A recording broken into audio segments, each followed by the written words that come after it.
Welcome back. All right, so today's career video, Wade Redden. Wade Redden, a number 2 pick by the New York Islanders in 1995. And wouldn't play a game for the Islanders. He was traded the following year, January 23rd of 1996. So that's, mid-season. He is traded to Ottawa with Damian Rhodes in exchange for Don Beaupre, Brian Berard, and Martin Straka. Now, at the time, the Islanders are going through some stuff, and so they're trying to fix everything, and Redden ends up going to Ottawa. And at the time, the deal's debated plenty, because Berard and Redden are seen as having similar ceilings, both considered to be excellent young defensemen. But I think if you measure their careers, Berard ends up dealing with an eye injury that negatively impacted his career. Redden ends up playing more than 1,000 games eventually, and we'll get to that part. But yeah, I would say that the Ottawa Senators win that trade. Now, 96-97 in his first year in Ottawa, well, he makes a splash. 82 games, 6 goals, 24 assists, 30 points. Very good for a defenseman. In the playoffs, he adds a goal, 3 assists for 4 points in 7 games. And he was 6th in Calder voting that year. So got some attention for the Calder Trophy. 97-98. 80 games played. Now, his numbers take a bit of a dip. 8 goals for him, which is 2 more than he had the previous year, but his assists dropped by 10 to 14. So 22 points in all in the playoffs, 2 assists in 9 games. So this is as the Sens are growing into a contending team, right? And so he is a big part of this growth they're going through year by year. 98-99. 72 games played, 8 goals, 21 assists, 29 points. So very reliable numbers. In the playoffs, 1 goal, 2 assists for 3 points in 4 games. Again, reliable. And then the following season, 99-2000, 81 games played. He reaches double digits in goals with 10, 26 assists, 36 points. So now we're into the period where the Senators, yeah, they're contenders. They're having trouble in the playoffs, but they're contenders. 2000-2001, 78 games, 10 goals again, 37 assists, 47 points. So he's really reaching highs now, and he's getting near what would be career highs for him. In the playoffs, no points in 4 games. So still, the Sens not getting over that hump in the playoffs. 2001-2002, 79 games played, 9 goals. So his goal scoring is really reliable. 9 or 10 goals for 4 straight seasons, and the year before it was 8. So very reliable goal scoring. 25 assists, 34 points altogether. In the playoffs, 3 goals, 2 assists, 5 points in 12 games. That is the year he plays in an All-Star game. That was the first and only time he played in the All-Star game. 2002-2003, 76 games, 10 goals, 35 assists, 45 points. And in the playoffs, Ottawa goes on a bit of a run. 18 games, 1 goal, 8 assists, 9 points. He ends up 9th in Norris voting that year. So this is where things are quite different than how they're remembered. Redden was an excellent defenseman at his peak. He was one of the best defensemen in the league, and in 03-04 that continued. 81 games, 17 goals, which would be a career high, 26 assists for 43 points. So the numbers are excellent. In the playoffs, he adds 1 goal in 7 games. He's 10th in Norris voting and would have played in the All-Star game. He was named to the All-Star team, but he misses it with the flu. So we have the lockout season of 04-05, so no hockey that year. 05-06, we're back. He only plays 65 games that year, but he records 10 goals, 40 assists for 50 points. So that's a career high, even though he only played the 65 games. And in the playoffs, 2 goals, 8 assists for 10 points in 9 games. So remarkably, he is on his own level. He's 5th in Norris voting, but they have a decision to make. Both Wade Redden and Zdeno Chara are up. They've got to figure out which one to keep and which one to let go. Chara ends up getting a deal with Boston that at the time looks pretty pricey. And they would opt to keep Redden, which was seen as probably the better of the two. Redden was, again, 5th in Norris voting. Had a very good year. And 06-07, he had a good year there too. 64 games, but his numbers do drop off a bit. 7 goals, 29 assists, 36 points. And then in the playoffs, well, Ottawa goes all the way to the final. It's as close to winning a Stanley Cup as the franchise has gotten. 20 games, 3 goals, 7 assists, 10 points. So really reliable, solid producer for Ottawa. Now his contract's coming up in 07-08. They've already lost Chara, probably don't want to lose Redden. He even says he's willing to take a hometown discount to stay with Ottawa. 80 games played that final year in Ottawa, 6 goals, 32 assists, 38 points. And in the playoffs, 1 assist in 4 games.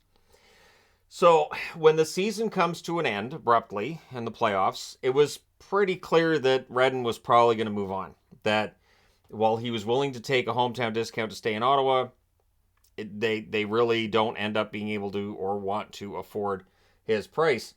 And it's interesting because you do wonder, in some alternate universe, if Redden stays there, does his career stay on that same trajectory? Because once he left Ottawa, it just kind of falls apart. So July the 1st of 2008, the New York Rangers, who were never shy about spending money, signed him as an unrestricted free agent to a deal that's 6 years at a total of $39 million. So it's a large cap hit. And what that does is it puts pressure on Redden. I thought it put pressure on him to be more than he was as a defenseman and to do more. And I thought he pressured himself there too. So he plays 81 games that first year with the Rangers, but only gets 3 goals to go with 23 assists for 26 points.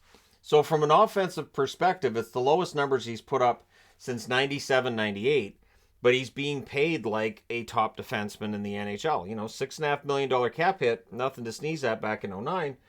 In the playoffs, he adds 2 assists in 7 games. But the discussion point was this contract was a mistake. And now he's at a cap hit where you can't trade it. It's a 5 more year deal. So what are you going to do? So 2009, 2010, he plays 75 games with the Rangers, and it just is completely off the rails. Now, 2 goals, 12 assists, 14 points. And it was almost daily. The dissecting what's gone wrong with Redden's game. And you know, the Rangers have this contract around their neck. What are they going to do with it? They waive it. September 25th of 2010. So, during training camp in 2010, they waive him. They send him down to the AHL.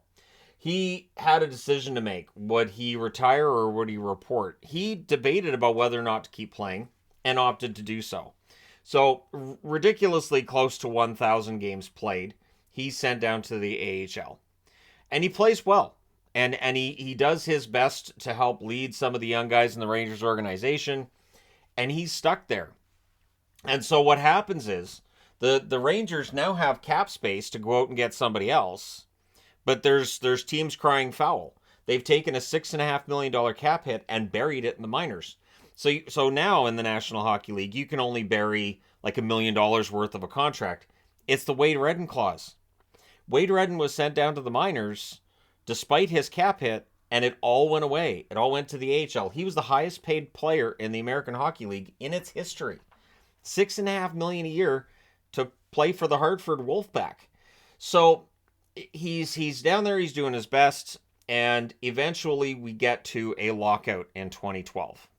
And it takes a while to get it sorted out. So January the 15th, there's wrangling over how compliance buyouts are going to work. So the NHL's dropping the salary cap down, and there's general managers saying, hey, we have to get under the cap, but I don't know how we're going to do that. So like, fine, you can have a couple compliance buyouts. They will not count for any kind of a penalty. And it was amended as well so that you could buy out Redden, who was actually in the AHL. And again, you know, the Rangers kind of got their get out of jail free card with this, where they could just buy him out. And so he's gone. He's gone. A couple of days after he is bought out, he signs a 1-year, $800,000 contract with the St. Louis Blues. So he doesn't want to be done playing. He wants to play. And years after his last NHL game, I think it was almost 3 years to the day, close, he ends up playing. He ends up playing for the St. Louis Blues. He plays 23 games with them that season, 2 goals, 3 assists for 5 points. And then he gets traded. He's traded to Boston for what ends up being future considerations. It's a conditional 7th round pick. And so Boston picking up some depth on the blue line. He plays a total of 6 games after that deadline deal on April the 3rd. 1 goal, 1 assist for 2 points. And then in the playoffs, he adds a goal and an assist there as well. 2 points in 5 games. I thought he played all right in Boston. I thought he played better in Boston than he had in a while. It's a small sample size, but he doesn't end up signing to play. He ends up retiring January 9th of 2014. So in his career, he ends up playing 1,023 games, meaning at the time the Rangers sent him down to the minors and waived him, he had 994 games played in the NHL. And it looked like that's where it was going to end. That he was going to just be the highest paid player in the AHL and his career was basically done. He ends up with 109 goals, 348 assists for 457 points. So he had an even 450 points before signing with St. Louis. In the playoffs, 106 games, 13 goals, 36 assists, 49 points. He's a good player. He's an excellent defenseman in his prime, but that signing with the Rangers, it did not work out for New York, and it really didn't help him either. Because while he felt he had a good start with the Rangers, once it started going in the wrong direction, it just kept going that way. And then he stuck in the minors for years after that. So he did have some success playing for Team Canada. He represented Canada at the World Cup of Hockey in 2004, where he won gold. So again, that's only a few years before, well, 4 years before he signs with the New York Rangers. 2005, World Championship silver there. So silver medal, not bad. And in 95 and 96, he won gold at the World Juniors. I remember that because I was excited to get his hockey card. I thought, well, this could be worth something. Nope. But at any rate, Wade Redden, really solid career, did play over 1,000 games. And again, at the time that the Ottawa Senators made the decision between Redden or Chara, it was obvious that Redden was the right decision. He was 5th in Norris voting. And man, that contract with Chara, that first year in Boston with Chara, he wasn't that great. But Chara kind of turned out great not that long afterwards, and Redden went the other way. So this is why I don't really like to get into, well, I think this player is better than this one, because within a couple of years, it can look a little bit foolish. But let me know your thoughts in the comment section below, as always, regarding the career of Wade Redden. Don't forget to hit like and subscribe if you're browsing your way through. You just happened upon this video. Thank you guys so much for watching, for all your support. I will talk to you again soon.